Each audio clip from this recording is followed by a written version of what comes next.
make calls. Mobile phone users took to social media to express their frustration, detailing their struggles with a sudden loss of connection. It came on a day that was the deadline for the linkage of SIM cards to National Identification Number (NIN). Speaking on this, the chairman of Alton, Adebayo, clarified that the telecom connection failure experienced by subscribers was not connected to the NIN/SIM link deadline. He attributed the connectivity issue to the significant fiber cuts made by road contractors employed by the federal government. He assured the public that efforts are being made to salvage the situation as soon as practicable. He also spoke on the need to protect telecom infrastructure. Meanwhile, the Nigerian Communications Commission has ruled out an extension of the February 28, 2024 deadline for the linkage of SIM cards to NIN. The Director of Public Affairs, NCC, Ruben Moka, made this known to newsmen. He said telecommunication companies have been directed to bar 12 million lines which have not been linked to the owners' NINs after the expiration of the deadline, which was yesterday. In the meantime, the Federal High Court in Lagos has restrained telecom operators from deactivating or barring any line or SIM not linked to their NINs. Justice Ambrose Louis Alagoa restrained the telecoms while ruling on an application by Lagos-based lawyer Olukoya Ogunbeje. Moving on, the Trade Union Congress (TUC) in Rivers State has dismissed reports that unionized labor is divided. This follows the withdrawal of the TUC from the two-day nationwide protest earlier announced by the Nigerian Labour Congress (NLC). But speaking on Nigeria Info FM's Morning Crossfire, State TUC Chairman Festus Onyefuru said their action was a strategy of the organized labor. We will learn to communicate well so that Nigerians will know exactly what is happening. Let me use this medium also so Nigerians know that there is no division in the organized labor. We only deploy the strategy that we think is best for all of us. And next time we will find a better way to communicate and let Nigerians remember for long so that nobody will be misinformed. Recall that the Vice President of TUC earlier said that the decision to embark on a nationwide protest was not taken jointly by the two unions. Still on this, some residents of Port Harcourt say the decision of the NLC to suspend its two-day nationwide rally appears to be politically motivated. Speaking to our correspondent, these residents called on the NLC to prioritize the concerns of Nigerians by pressing the government to tackle the rising cost of living. How did they measure that one-day protest to come to the conclusion that the aims have been achieved? If the aims has been achieved, then there shouldn't be another postponement for 7 days. It's like a normal routine for them. Anytime they call for a protest, they always turn out to cancel it. So what do you think happens? This 7-day suspension is just a political play. There's no reason why you would say that you achieved the results you were looking forward to, like it met its aim on the first day. What did they do yesterday?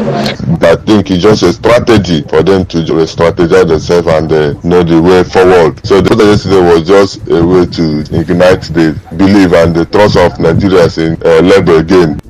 I recall that the NLC suspended its protests yesterday and asked its state chapters to hold press conference instead. At the press conference held in Abuja, the NLC National President Joe Ajero faulted claims by the federal government that they had met the demands of organized labor. And the people they pay are not happy. 40% of federal status, it is not on board that any state government has paid 35% to do that. The carry of citizens' lives is the issue of tax relief. Some of you are workers, federal establishment. Do you have any tax relief? Which you are agreed upon? None.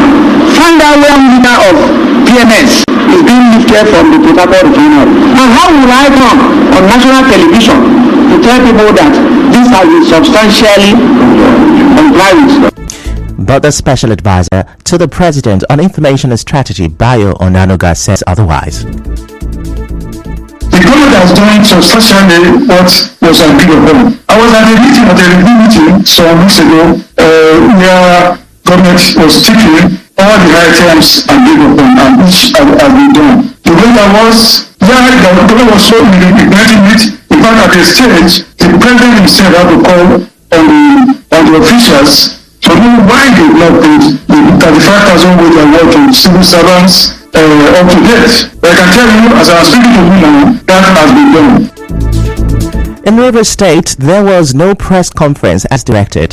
The state NLC chairman Alex Agwanwa tells correspondent Soyebi Oruware why. Organized labor fully aware of the dangers that unsecured will declare a state of emergency in the energy sector and to mobilize the different blocks of Nigerian society, bring the working class on a mission to recover our national refineries. Some of the practical steps in this regard should include multi-stakeholders involvement in the audit of what is wrong with our refineries and petroleum products distribution system and multi-stakeholders provision of financing to fix the issues. Total war on crude oil pipeline and access vandalism and vandals in order to show up crude oil production. Away from that, a cross-section of women leaders in River State have criticized the APC caretaker chairman in River State and NDDC State Representative Tony Okocha over his comment against the recent peace walk staged by the women in Port Harcourt. Speaking with newsmen, one of the women leaders, Vivian Briggs, wondered why Mr. Okocha was pained by the peace walk. She said the activities of the likes of Tony Okocha to distract the governor of the state were one of the reasons why the women embarked on the peace walk to warn them to stop.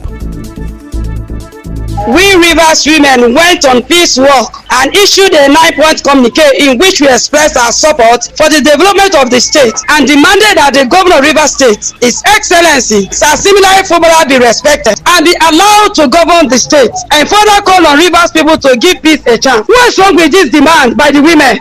Only a man like Tony Okocha will have problem with such demands, but he will not succeed. Another female leader, Blessing Okemini, expressed disappointment over Tony Okocha's call for development in the state. I am very disappointed in Tony Okocha's purported call for development and feigning ignorance on the ongoing developments in the state, such as road constructions, payment of backlog of workers, workers' entitlements, promotion exercise, and many more, all in just 6 months. Rather than commend the governor, Tony Okocha chose to dwell in self-denial. It's a known fact that since his appointment as state APC caretaker chairman, Tony Okocha has not been able to call a single meeting, much less offering any kind of leadership. If this continues to be the situation, Rivers will have no other option than to call for the sack of Tony Okocha as Rivers NDDC commissioner. Our correspondent reports that the women leaders released a joint statement affirming their position to stand by the decision stated in the 9-point communique, assuring that they will resist any attempt by anyone to destabilize River State. Mr. Okocha is yet to respond to this. Still to come, Port Harcourt Ring Road construction leaves motorists frustrated with poor alternative routes. Stay with us.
The PDP in Rivers State has applauded the State High Court's judgment on Chief of Staff Edison Ehie's fundamental rights suit against the police.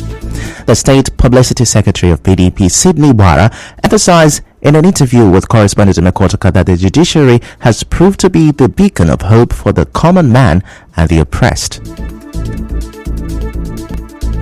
The party is pleased with the ruling of a federal high court sitting in Port Harcourt yesterday. The judiciary has once more demonstrated to be the hope of the oppressed, the victimized, and the common man. And in the ruling, the court awarded the sum of 100,000 naira to be given to the applicant, being Right Honorable Edison Ehie, by the Inspector General of Police. We pray that the court will sustain this tempo so that it will serve as a deterrent for those who want to use the Nigerian police in future to witch hunt and intimidate perceived political enemies.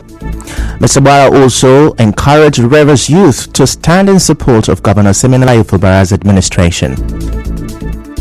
We urge all the youths of Rivers State to remain resolute in their support to the present administration because His Excellency Sir Siminalayi Fubara has demonstrated within his few months in office that he will run an all-inclusive government of the youths that will address and attend to the yearnings of the people. Recall that the State High Court has restrained the police from arresting, detaining, harassing or inviting Edison Ehie on alleged trumped-up charges by Martin Amehuli in connection to the destruction of the hallowed chambers of the River State House of Assembly. Moving on, some students in Port Harcourt say the economic reality in Nigeria is taking a toll on their studies. They explained to our correspondent that the increase in food and transportation, if not immediately checked, may cause university students to drop out. They also spoke about the epileptic power supply on campuses and urged the government to provide palliatives for the student community. Currently, there are increase in price of food, hike in transportation charges, increase in price of petroleum, which is affecting the students heavily. Again, there is another issue of shortage of power supply. Universities are finding it difficult to provide electricity to the student campuses and hostels. Things are getting expensive by the day. People are complaining and students are not left out. The educational system is suffering. We call on the leadership of this country, please take necessary measures to ease the burden on the students of all Nigerian universities. We call for free transportation for students, provision of buses for students all across Nigeria, and also bursary. Most of the persons leading us today actually enjoyed these things, courtesy of the government of their days. Why did it come to our time and we are seeing something directly opposite? Some motorists operating along Ozoba Road say the alternative routes provided by the River State government follows the construction of the Port Harcourt Ring Road are in bad condition. In an interview with our correspondent, they say those routes are affecting movement. They also call on the government to quickly fix the bad section of the road alongside the Ring Road project. Pipeline is the only alternative road now for this Ozoba going to Rumukuta, going to Ubuguru and Chuba. We have another link road that we call New Road government should look into, and the QH is another alternative road, but the road is bad. Pipeline road now is the only alternative road and the road is very narrow. If that Kojota road will be fixed, it will reduce the hold up we are seeing here. That Kojota road, it will say they grade that for help us. These are the cost up here. Make government come help so that they grade that Kojota. It's very difficult for people to move because you can see the road very busy and only this pipeline road we don't use. There's another road where it's Kojota where people supposed to follow the come out, but the road is very bad. In other news, the president of the Ogoni Liberation Initiative, Douglas Fabeke, has flagged off public polls regarding the referendum on Ogoni compensation, economic emancipation, oil resumption, political and environmental concerns. Dr. Fabeke made this known over the weekend during a town hall meeting in Bori, Kana local government area. He said Ogoni people are sad that what their kinsmen died for, as enshrined in Ogoni Bill of Rights, are yet to materialize. He encouraged all Ogoni people to sign the referendum. He said the ballot, which is open on www.ogoniarise.com, is a key step towards freedom for Ogoni people. He, however, advised that the referendum is not to separate Ogoni from Nigeria, but to ensure the people's demands are achieved, including the exoneration of Ogonis who were killed while seeking for environmental justice. Our correspondent reports that some Ogoni indigenes voted in favor of the referendum. Sensitive documents were also presented to farmers to access a non-interest loan from Alternative Finance Bank, sponsored by Ogoni Liberation Initiative. And now we're bringing news from around the world. The U.S. Supreme Court is to decide if former President Donald Trump is immune from being prosecuted on charges of trying to overturn the 2020 election. The 6-3 conservative majority court decided on Wednesday to hear Mr. Trump's claims that he should be shielded from criminal liability. The ruling marks the first time the court has weighed in on such a case. Now that's a wrap on the news this morning. Before we go, let's have a look at the major stories. Now, there has been a widespread network connection crisis amid NIN/SIM link deadline. Trade Union Congress denied claims of split within the organized labor. The NLC has faulted federal government's claim of meeting labor demands.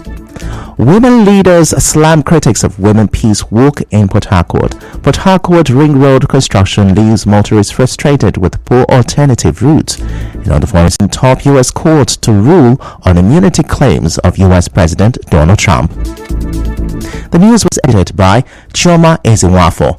To reach the news team, send an SMS or WhatsApp to 0808-721-7215. I'm Ifechukwu Moyeli. Many thanks for listening.